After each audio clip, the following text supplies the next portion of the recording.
السلام علیکم ناظرین، امید ہے آپ خیریت سے ہوں گے۔ آج 3 ایشوز پر بات کروں گا اور یہ ہے کہ اس کا آغاز عمران خان سے۔ عمران خان نے کہا، انہوں نے خواجہ اسراؤں کے خلاف تحریک چلانے کا اعلان کیا ہے۔ بیسیکلی انہوں نے کہا کہ جن لوگوں نے رؤف حسن پر حملہ کیا ہے، یعنی کہ ہم ان کے خلاف سڑکوں پر نکلیں گے۔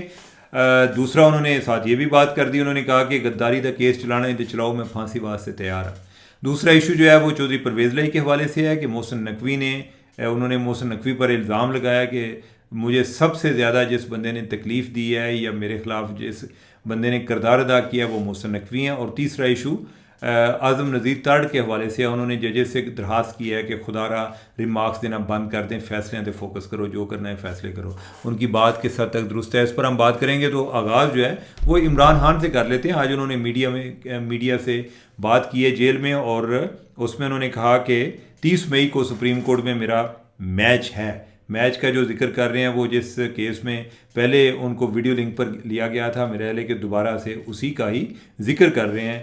اور اس کے علاوہ انہوں نے یہ بات کی، انہوں نے کہا کہ ابھی تو جو ٹریبیونل ہے یہ نہیں بنا رہے کہ وہ کیسز سنیں گے تو بہت سارے جو رزلٹ ہیں وہ الٹ ہو جائیں گے کیونکہ دھاندلی ہوئی ہے۔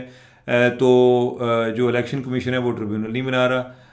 اور پھر جو ایک اور اہم بات کی، انہوں نے کہا کہ جو رؤف حسن ہے، رؤف حسن پر حملے کے خلاف ہم سڑکوں پر نکلیں گے۔ اب رؤف حسن پر حملہ جو ہے وہ کیا خواجہ اسراؤں نے۔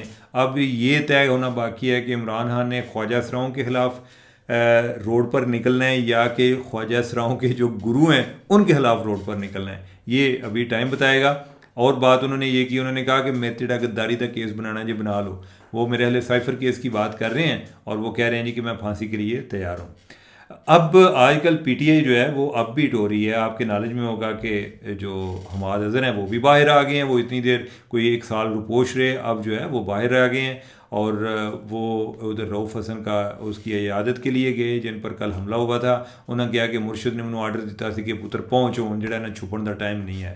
تو مرشد مطلب یہ ہے کہ عمران خان کے آرڈر پر وہ کہہ رہے ہیں کہ میں منظر عام پر آیا ہوں۔ اب وہ مزید وہ ملاقات کر کے اور آگے وہ 9-2-11 ہو کے پشاور چلے گئے، جا کے جدھر سے انہوں نے اب انٹرم بیل لینی ہے۔ اور ادھر اس کے بعد پولیس والوں کو پتہ چلا جب انہوں نے ٹی وی پر فوٹیج دیکھی، اور وہ ان کو تلاش کرتے رہے اور وہ جا چکے تھے۔ اور اب یہ ہے کہ اس کے ساتھ ہی ایک اور جو کیس ہے، اوورآل جو پی ٹی آئی ہے وہ آج کل کافی اپ بیٹ ہے کہ جو ججز ہیں ادھر سے بھی ان کو ایک کافی سپورٹ مل رہی ہے، جو ججز سے آوازیں اٹھ رہی ہیں، تو یہ basically indirect P T I کو سپورٹ ہی ایک تصور کیا جائے گا۔ اور پھر جو 8 فروری کا جو الیکشن تھا اس سے وہ جیتے یا نہیں جیتے، مطلب یہ ہے کہ ان کو سیٹیں اتنی دی گئیں یا نہیں دی گئی، لیکن ان کی پرفارمنس بہت اچھی تھی۔ اور اس کو بعض اوقات ایون نون لیگ کو ڈیفینڈ کرنا مشکل ہو جاتا ہے، یا انہیں اپنے آپ پر بھی شک رہتا ہے کہ ہم کیسے جیتے تھے۔ تو اب یہ ہے کہ جو چودھری پرویز لائی ہیں وہ بھی، ان کو بھی رہائی ہو گئی ہے، اور رہا ہوتے ہی انہوں نے پہلا جو انہوں نے کہا کہ میرے ساتھ زیادتی میں سب سے اہم کردار جو ہے محسن نقوی نے ادا کیا ہے۔ محسن نقوی کون ہے؟ ان کی جو پرویز لائی کی سگی بانجی ہیں اس کے وہ ہسبینڈ ہیں۔ تو ان کے ساتھ کیا مسئلہ ہے؟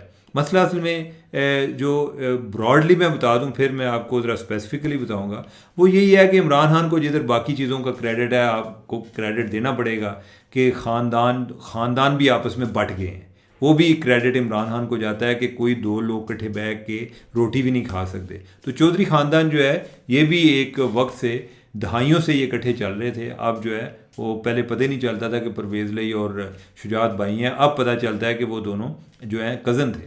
اب یہ ہے کہ جو چودھری پرویز لائی کی 2 بہنیں تھیں، ایک یہ جو ڈویژن ہے میں اس کو ادھر آگے مزید ایکسپلین کر رہا ہوں کہ ان کی جو 2 بہنیں تھیں، ایک وہ چودھری شجاعت کی بیگم ہیں اور دوسری وہ اشرف مارد کی بیگم تھیں، جو کہ یعنی میں وردہ جو محسن نقوی کی بیگم ہے ان کی والدہ کی میں بات کر رہا ہوں کہ وہ بھی چودھری پرویز لائی کی سگی بہن ہے۔ اب جو چودھری شجاعت ہے ان کی 7 بہنیں ہیں، جن میں سے ایک جو ہے وہ چودھری پرویز لائی کی بیگم ہے۔ اب جو یہ ڈویژن آئی ہے، ڈویژن ایسے آئی ہے کہ چودھری شجاعت کی ساری بہنیں چودھری پرویز لائی کے ساتھ ہیں، ساتوں کے ساتھ، اور جو چودھری پرویز لائی کی بہنیں ہیں وہ 2 بہنیں ہیں اور وہ دونوں چودھری شجاعت والے کیمپ میں ہیں۔ اب یہ ڈویژن جو ہے کہ محسن نقوی تک میں نے لے کر آنی ہے۔ آگے جو ہے اولاد میں بھی ڈویژن آ گئی ہے کہ جو سالک ہے اور جو مونس ہے ان میں بھی ڈویژن ہے. سالک سمجھتا تھا کہ ساڈا دادا جڑا ہے انہیں ایک سیاسی ایک کیریئر کا آغاز کیتا سی, تو لہٰذا ہمارا ایک زیادہ رائٹ بنتا ہے. تو لہٰذا یہ مونس جو ہے وہ ہمارا ایک ان کا ایک جانشین بننے کی کوشش کر رہا ہے نیکسٹ جنریشن میں. تو ادھر سے ان کے کوئی اختلافات تو پہلے سے موجود تھے. باقی جو ہے ان کو اتنا کو پہلے کوئی ایک سیاست میں بھی چانس نہیں ملتا تھا. جو سیاست میں پہلا جو مونس سالک کو چانس ملا وہ ملا 2013 میں. پرویز لائی جو ہیں وہ 2 سیٹوں سے الیکشن لڑے, ایک چکوال سے اور ایک گجرات سے. جو چکوال والی سیٹ ہے وہ انہوں نے سالک کو دے دی, یعنی کہ سالک نے ادھر سے جا کے بائی الیکشن کنٹیسٹ کر کے تو وہ ایم این اے بن گئے.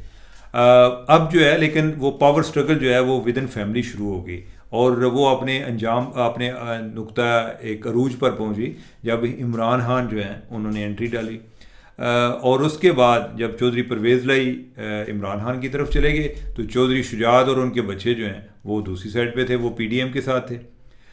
بعد میں جب ایک تحریک عدم اعتماد لے کر آئے حمزہ کے خلاف, حمزہ شہباز کے خلاف, تو آپ کو یاد ہوگا کہ ایک بڑا ایک پتہ کھیلا گیا تھا اور وہ یہ تھا کہ جو چودھری شجاعت کا ایک لیٹر آ گیا کہ جس میں یہ تھا کہ جو کاف لیگ کے ایم پی ہیں وہ ووٹ حمزہ کو دیں گے, وہ اس کو پرویز لائی کو ووٹ نہیں دیں گے. اب جو لا ہے اس کے تحت یہ ہے کہ اگر لیڈر کی طرف سے پارلیمنی ایک لیڈر کی طرف سے اگر کوئی اس طرح کا لیٹر آ جاتا ہے تو اس کے بعد اگر کسی نے ووٹ کاؤنٹ بھی کیے ہیں تو وہ کاؤنٹ نہیں ہوتے. اب اس لیٹر کا میں ذکر کیوں کر رہا ہوں, وہ ذکر اس لیے کر رہا ہوں کہ وہ لیٹر جو ہے اس کے بارے میں 2 روایتیں ہیں. ایک تو یہ ہے کہ وہ لیٹر لکھا محسن نقوی نے تھا, اور دوسرا یہ ہے کہ وہ لیٹر ادھر اسمبلی میں لے کر محسن نقوی آئے تھے. اگرچہ اس کے حوالے سے یہ کہا جاتا ہے کہ جو اس کے ماسٹر مائنڈ تھے وہ زرداری صاحب تھے. زرداری صاحب جو ہیں وہ محسن نقوی کو اپنا بچہ سمجھتے ہیں. تو یہ والا جب لیٹر والا معاملہ آیا نا تو اس کے بعد پھر ڈویژن اور واضح ہو گئی. اب جو ایک فیملی میں جو ایک نئی جنریشن کے درمیان ڈویژن ہے, جو سالک کے اور مونس کے درمیان ڈویژن ہے, وہ بھی اس میں بھی صف بندی آگے شروع ہوگی کہ محسن نقوی اور سالک جو ہیں یہ ہم زلف بھی ہیں. تو لہٰذا یہ ان کا ایک گروپ ایک بن گیا, اور جو دوسری طرف مونس اور انہوں نے ابا جی جڑے نے وہ خان صاحب کی محبت میں فنا ہو گئے. اور اس کے بعد سے پھر جو ڈویژن اتنی ہو گئی کہ انہیں لگا کہ جیسے ہمارا سروائیول اسی میں ہے کہ ایک دفعہ ہم ایک پاور میں آ گئے ہیں تو ہم کسی طرح چودھری پرویز لائی نے دبا لیے. تو اس کام کے لیے محسن نقوی نے جو کام کرتا گیا تو یہ اب جو ہے نا تفریق اور تقسیم اتنی بڑھتی گئی کہ مجھے نہیں لگتا کہ یہ اب چیزیں ریورس ہو پائیں گی.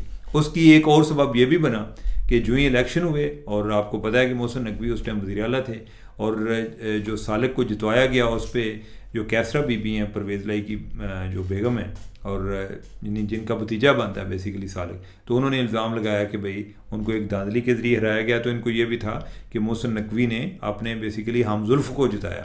تو لہٰذا یہ اب مجھے نہیں لگتا میرے لیے سرپرائز ہوگا کہ یہ فیملی کو ری یونین ہو. یہ تلہیاں اتنی آ گئی ہیں درمیان میں, یادیں اس طرح کی کوئی غلط قسم کی کوئی چیزیں بٹر میموریز آ گئی ہیں کہ اب ان کا ری یونین بڑا مشکل لگتا ہے. تو لہٰذا اس میں محسن نقوی کو بھی ایک جدھر وہ ہو سکتا ہے کہ چودھری شجاعت سمجھیں کہ عمران خان کی وجہ تو ساڈا کار تقسیم ہوا ہے, تو چودھری پرویز لائی والے جو ہیں وہ سمجھتے ہیں کہ مونس لائی کی وجہ محسن نقوی کی وجہ تو ساڈا کار تقسیم ہوا ہے. اب ہم اگلے ٹاپک کی طرف بڑھتے ہیں, اور وہ ہے اعظم نذیر تارڑ نے سینٹ میں تقریر کرتے ہوئے کہا کہ ججز کو چاہیے کہ وہ ریمارکس دینے سے پرہیز کریں. اب یہ بات کا آغاز جو ہے وہ تو ہوا کہ جو فیصل واڈا نے بات کی کہ جو اطہر من اللہ نے اس کے بارے میں کہا کہ یہ پراکسی ہے, یا انہوں نے کہا کہ پراکسیوں کے ذریعے پریس کانفرنس کی کرائی جا رہی ہیں, تو چونکہ اس نے کی تھی دینے کیا کہ پراکسی منو کیا ہے. حالانکہ اگر دیکھا جائے تو فیصل واڈا نے اپنی حرکتوں سے یہ ثابت کرنے کی کوشش کی ہے کہ وہ کسی نہ کسی کی پراکسی ہیں. جیسے کوئی درمیان میں کوئی ایک بوٹ جو ہے وہ لے کر آ گیا, آپ کو یاد ہوگا ARY پہ, یا کبھی جو ایک اینٹی پالیٹکس کافی ان کی سٹیٹمنٹس جیسے کہ جی وہ اتنے بندے مار دو یا اتنے پولیٹیشین مار دو تو انج ہو جائے گا, اس طرح ہو جائے گا. پھر بھی جج صاحبان جو ہیں ان کو احتیاط سے کام لینا چاہیے. کوئی جج صاحبان جو ہیں ان کے بارے میں بھی کوئی بات آ سکتی ہے کہ وہ بھی کسی کی پراکسی ہیں. اب میرے پاس جو ہے وہ کئی معلومات ذاتی طور پہ ہیں کہ کئی ججز جو ہیں انہوں نے ایلیویشن میں کسی سے کوئی سہارا لیا, کسی کی مدد لی. اب لیکن پھر بھی ان باتوں میں ایک ذمہ داری کے ساتھ کرنے کی ضرورت ہے. اور جج صاحبان جو ہیں ان کے بارے میں اگر ہم ذمہ داری کا مظاہرہ کرتے ہیں یا ہم سمجھتے ہیں کہ یار ہے کہ لیے توہین عدالت نہ ہو جائے, تو جج صاحبان کو بھی کوشش کرنی چاہیے کہ یہ جو ایک عوام کا ان پر اعتماد ہے ان کو بھی اس کی بھی توہین نہ ہو جائے. تو جو انہوں نے بات کی اعظم نذیر تارڑ نے, انہوں نے بیسیکلی زیادہ جسٹس کیانی کے حوالے سے بات کی کہ جو جسٹس کیانی نے کہا تھا کہ اسی جناب وہ وزیر اعظم نے بھی بلا لیں گے, اسی فلانے نے بھی بلا لیں گے.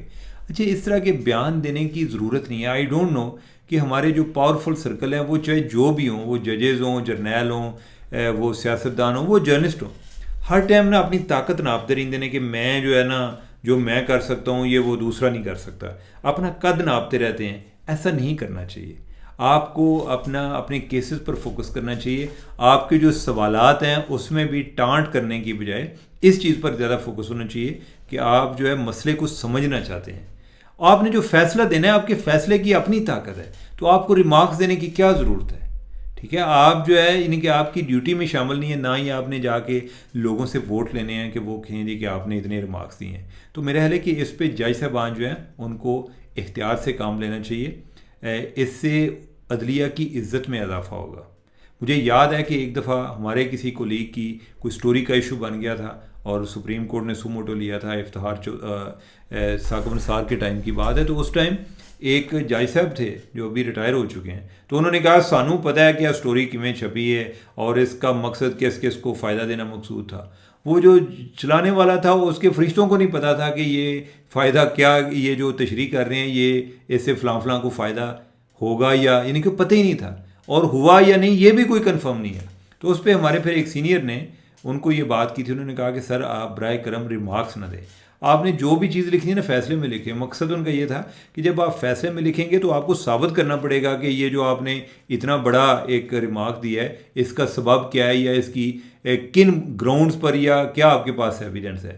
تو ادروائز انہوں نے کہا کہ آپ جو ریمارکس دیتے ہیں نا, آپ کا تو یہ ایک دہاڑی آپ نے لگائی ہے, یہ جو ریمارکس ہیں یہ بار بار ٹی وی پر چلنے ہیں اور اس سے ہمارا ایک امیج جو ہے وہ ٹارنش ہوگا. تو میرے خیال ہے کہ یہ ججز کو یہ خیال کرنا چاہیے. اوورال جو ان کے سامنے لوگ پیش ہو جاتے ہیں وہ ان کی اس کانسٹیٹیوشن میں جو ان کو پاور دی گئی ہے اس کی وجہ سے پیش ہوتے ہیں. وہ ضروری نہیں کہ یا ان کے سامنے جو جھکتے رہتے ہیں وہ ضروری نہیں کہ وہ ان کا بہت زیادہ کوئی دلی طور پہ احترام کرتے ہیں, وہ ان کے عہدے کا احترام کرتے ہیں. تو لہٰذا جو عہدے کے تقاضے ہیں وہ جج صاحبان کو بھی پورے کرنے چاہیے. تو ناظرین مجھے اجازت دیں, اللہ حافظ.